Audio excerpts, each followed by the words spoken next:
Hi, welcome to another episode of Silver Fox Scotland. It's a very hard thing to say, but Ash Regan was right. I know, it sounds weird, doesn't it? Those words don't normally go together, but she was.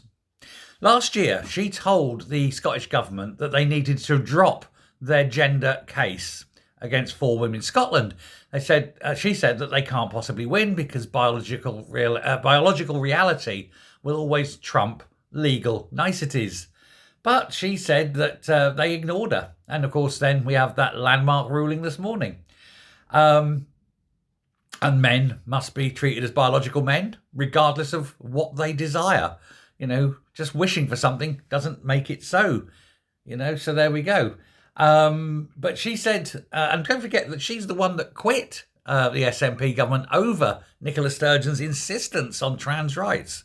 So she has been completely justified in her actions. It's one of those things where I will recognise her as being right and doing the right thing at the time. It's still not very bright, but anyway. But she said that she's absolutely delighted. Her words now are, "For women, Scotland have won in their court case today at the Supreme Court, and they find a final definition of what is a woman.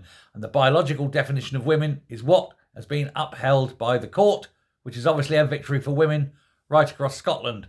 But it's also a victory for common sense. It should never have come to this." Quite right, Ash, and that's exactly what I said in my video this morning, just after the announcement had been made, that it was a victory for common sense. Now, unfortunately, we've got a government not ruled by common sense, but by political ideology. They will probably try and fight this. They've never won a case, you know. Never. This is another one. Another defeat for them. Heads must roll. Somebody has to pay for this farce. But I don't suppose anyone will. But it is the wrong ideology that they've been pushing, and the courts have agreed. It's damaging to women. It's a danger to women and girls allowing men into women's, quote, safe spaces. Because when you've got men in there, they're not safe at all, are they? And that's the problem. But everywhere now. So all those men in women's prisons, we know there's at least 3, but possibly more.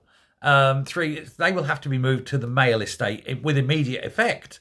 Otherwise, the prison service will be liable to be prosecuted, and the governors of all the prisons will be personally liable as well. So they'll be packing their bags up and hove off to whatever, Barlinnie or something. It's a bit different, isn't it, for them? Going in there, all dressed up nice with their makeup. I'm sure they'll find a lot of encouragement, though. They'll find someone who'll be very close to them. They're going to have a lot of sex, I think. But that's just the way of the world, isn't it? But also in hospitals, wards and things like that, you know, everywhere where men like to pretend to be women and where the authorities are too scared to say no, well, they now don't have an option. They say no because that is the law. Common sense at last. Thanks a lot. Bye.